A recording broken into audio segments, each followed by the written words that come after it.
Indian railway की तरफ से जो आपकी technician grade 1 signal and technician grade 3 की भर्ती का नोटिफिकेशन जारी किया गया है। तो आज हम जानेंगे कि टेक्नीशियन ग्रेड 1 और टेक्नीशियन ग्रेड 3 के लिए आपकी मिनिमम एजुकेशन क्या रहेगी, आपका एज क्राइटेरिया क्या रहेगा, कौन कौन से डॉक्यूमेंट्स आपको फॉर्म भरते समय अपलोड करना है, आपका मेडिकल स्टैंडर्ड क्या रहेगा इन पोस्ट के लिए, क्या अपियरिंग कैंडिडेट्स अप्लाई कर सकते हैं, और सबसे महत्वपूर्ण, क्या आप सेम पे स्केल के लिए मोर देन 1 आरआरबी में अप्लाई कर सकते हो कि नहीं।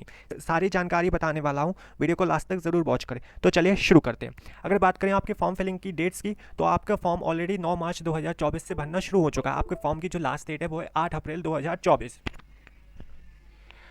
अगर पे स्केल की बात करें तो टेक्नीशियन ग्रेड 1 सिग्नल की जो जॉब है उसका पे लेवल है आपका 5, और वहीं टेक्नीशियन ग्रेड में जितनी भी कैटेगरीज पे वैकेंसीज आई उन सभी का पे लेवल होगा आपका 2। पे level 5 for technician grade 1 signal and पे लेवल 2 फॉर टेक्नीशियन ग्रेड की 3rd। समझ गए। सबसे पहले हम बात करेंगे आपकी एज क्राइटेरिया की। अप्लाई कर रहे हो टेक्नीशियन ग्रेड 1 सिग्नल में या फिर टेक्नीशियन ग्रेड 3rd की वेरियस कैटेगरीज में, तो मिनिमम आयु जो आपकी होनी चाहिए 1 जुलाई 2024 तक 18 साल की दोनों के लिए मिनिमम आयु डिसाइड की गई। 18 ईयर्स तो आपने मिनिमम कंप्लीट कर लिया कब, 1 जुलाई 2024 तक।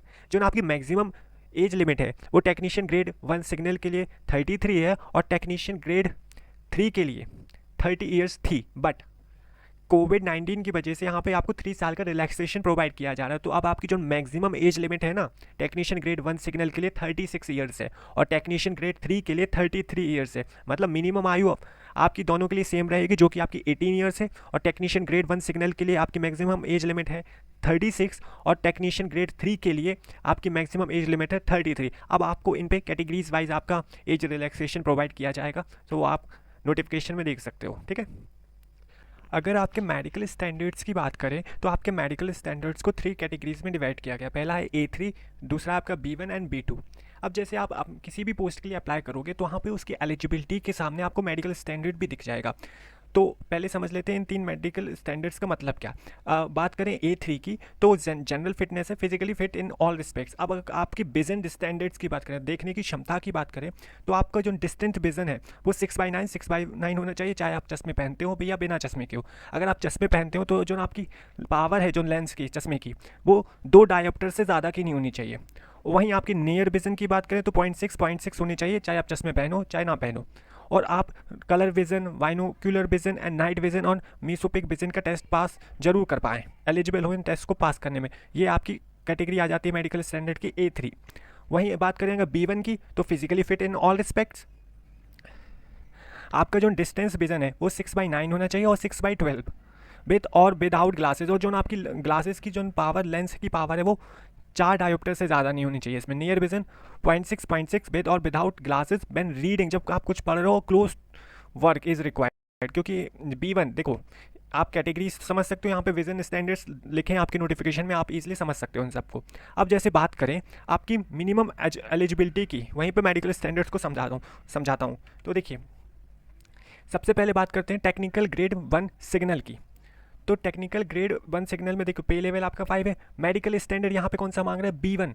देखिए यहाँ पे एलिजिबिलिटी में लिखा गया है कि आप B1 मेडिकल स्टैंडर्ड्स को फुलफिल करते हो। तो मेडिकल स्टैंडर्ड्स अगर B1 की बात करें तो B1 में क्या कह रहा है, ये कह रहा है कि आपका डिस्टेंस विजन 6/9 और 6/12 दोनों आंखों के लिए अलग अलग है। विद और विदाउट ग्लासेस होना चाहिए। पावर ऑफ जो आपकी लेंस की पावर है वो 4 डायोप्टर से ज़्यादा की नहीं होनी चाहिए। नियर विजन 0.6 होना चाहिए विद और विदाउट ग्लासेस।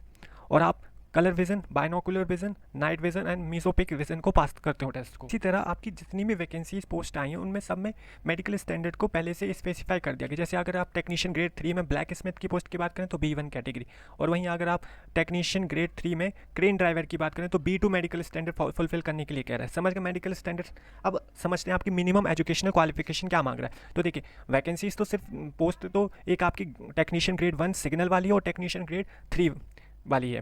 तो टेक्नीशियन ग्रेड 1 में आपसे कह रहा है कि आपने बैचलर ऑफ साइंस की हो, फिजिक्स में की हो, या इलेक्ट्रॉनिक्स में, या कंप्यूटर साइंस में, या इंफॉर्मेशन टेक्नोलॉजी, या इंस्ट्रूमेंटेशन भी चल सकता है, या आपने BSc की हो इन अ कॉम्बिनेशन ऑफ एनी सब स्ट्रीम्स ऑफ फिजिक्स या इलेक्ट्रॉनिक्स या कंप्यूटर साइंस या इंफॉर्मेशन टेक्नोलॉजी या इंस्ट्रूमेंटेशन, या फिर आपने 3 साल का इंजीनियरिंग में डिप्लोमा किया हो, या आपके पास डिग्री इन इंजीनियरिंग होनी चाहिए। कौन कौन सी बेसिक स्ट्रीम्स में आपका, या combination of any of the basic stream, कौन कौन सी, physics, information technology, computer science, electronics, instrumentation, समझ गए। बीएससी डिग्री मांग रहा है अगर physics, electronic, computer science, information technology, instrumentation में किसी भी रिकॉग्नाइज्ड यूनिवर्सिटी से किया, या फिर आपने इन्हीं स्ट्रीम्स में 3 साल का इंजीनियरिंग का डिप्लोमा हो, या फिर आपने डिग्री इन इंजीनियरिंग इन्हीं स्ट्रीम में हो आपकी, समझ गए।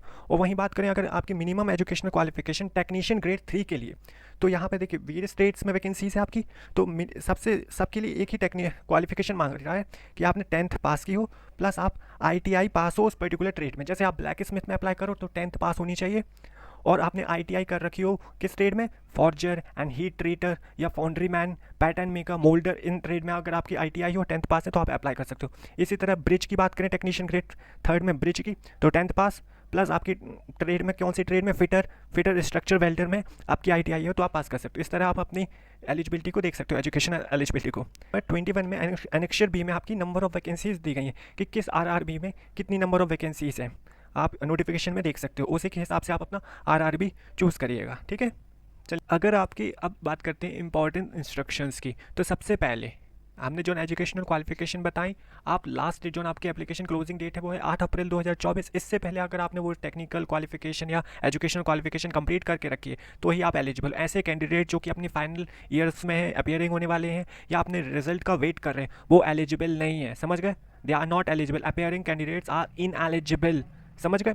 अब बात करते हैं क्या आप सेम पे स्केल के लिए मोर देन 1 RRB में अप्लाई कर सकते हो कि नहीं, तो भैया आप नहीं अप्लाई कर सकते।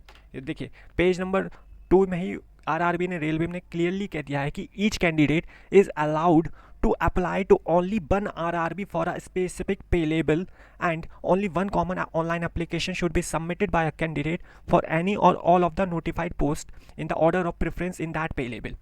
अब बात समझिए, जैसे आपका देखिए टेक्नीशियन ग्रेड 1 सिग्नल का पे लेवल है 5, और जो टेक्नीशियन ग्रेड 3 उसमें वेरियस पोस्ट है उन सभी का पे लेवल है आपका 2। आपका जो एग्जाम CBT कंडक्ट करने वाला है रेलवे, वो डिफरेंट ईच पे लेवल के लिए करने वाला है। देखिए यहाँ पे लिखा a separate application must be submitted for each pay level, हर पे लेवल के लिए अलग से आपको एप्लीकेशन देनी है। As separate CBT will be conducted for each pay level. जैसे आपने भोपाल RRB में एग्जाम्पल के लिए बोल रहा हूँ कि टेक्नीशियन ग्रेड 1 सिग्नल के लिए अप्लाई कर दिया, वो आपकी पे लेवल 5 है। अब आप किसी और RRB में इस पर्टिकुलर पोस्ट के लिए अप्लाई नहीं कर सकते, ठीक है। अगर आप ऐसा करते हो तो आपका फॉर्म रिजेक्ट कर दिया जाएगा, समझ रहे हो। देखिए applying to more than 1 RRB for the same pay level by a candidate will result in the rejection of all application for that pay level and debarment. आपको रेलवे में डीबैरिड भी कर दिया जाएगा, समझ गए। मेडिकल स्टैंडर्ड मैंने पहले ही समझा दिया, ऐसे कैंडिडेट जो कि मेडिकली अनसूटेबल पाए जाएंगे वो अल्टरनेटिव अपॉइंटमेंट भी नहीं दी जाएगी उनको, इसलिए आप मेडिकल स्टैंडर्ड को फुलफिल करें तभी आप एप्लीकेशन को फिलअप करें। हाँ, नेगेटिव मार्किंग की बात करें तो 1/3 ऑफ मार्क आपका कटेगा for every wrong answer, negative marking है आपके पेपर पर। ऐसे कैंडिडेट्स जो पहले से किसी पब्लिक सेक्टर, सेंट्रल गवर्नमेंट वगैरह में काम करते हैं, PSU में काम करते हैं, लेकिन उन्हें डिसमिस कर दिया गया, वो एलिजिबल नहीं है, वो अप्लाई भी ना करें, ठीक है। अगर आपकी एग्जामिनेशन फीस की बात करें जनरल कैंडिडेट्स और OBC वालों, NCL वालों के लिए, तो बच्चा है तो 100 रुपये, लेकिन आपको इनिशियली 500 रुपये पे करनी है। और जब आप CBT में अपियर हो गए, पेपर दे आए, फिर आप जो फॉर्म फिलिंग में अपना अकाउंट नंबर दोगे ना, उसमें आपके 400 रुपये रिफंड कर दिए जाएंगे बैंक चार्जेस को डिडक्ट करके, ठीक है। इसी तरह SC ST वाले हैं, एक्स सर्विसमैन वाले हैं, फीमेल्स हैं, ट्रांसजेंडर, माइनॉरिटी और EBC कैंडिडेट्स हैं, उन सबको इनिशियली पहले तो 250 रुपये पे करनी है, 250 रुपये। फिर उनकी अगर वो CBT देने जाते हैं, अपेयर होते हैं, तो उनकी सारी फीस उनके बैंक अकाउंट में वापस कर दी जाएगी, उनके बैंक चार्जेस को डिडक्ट करके, समझ गए। फिर पूरे नोटिफिकेशन में एक ही चीज़ बार बार लिखी गई है कि आप सेम पे लेवल के लिए मोर देन 1 RRB में अप्लाई नहीं करोगे, अदरवाइज़ आपका फॉर्म रिजेक्ट हो जाएगा। अब आपको कौन कौन से डॉक्यूमेंट्स अपलोड करने हैं फॉर्म फिलिंग में, एक तो आपको पासपोर्ट साइज़ फ़ोटो करनी है 3.5 सेंटीमीटर टू 4.5 सेंटीमीटर के साथ होने चाहिए, जो कि 30 से 70 KB में होनी चाहिए JPG फॉर्मेट में। इसी तरह आपका साइन JPG फॉर्मेट में 30 से 70 KB में, चाहे ब्लैक पेन से साइन करो आप, चाहे ब्लू पेन से साइन करो। If you like the information, please subscribe my channel and turn on bell icon to all.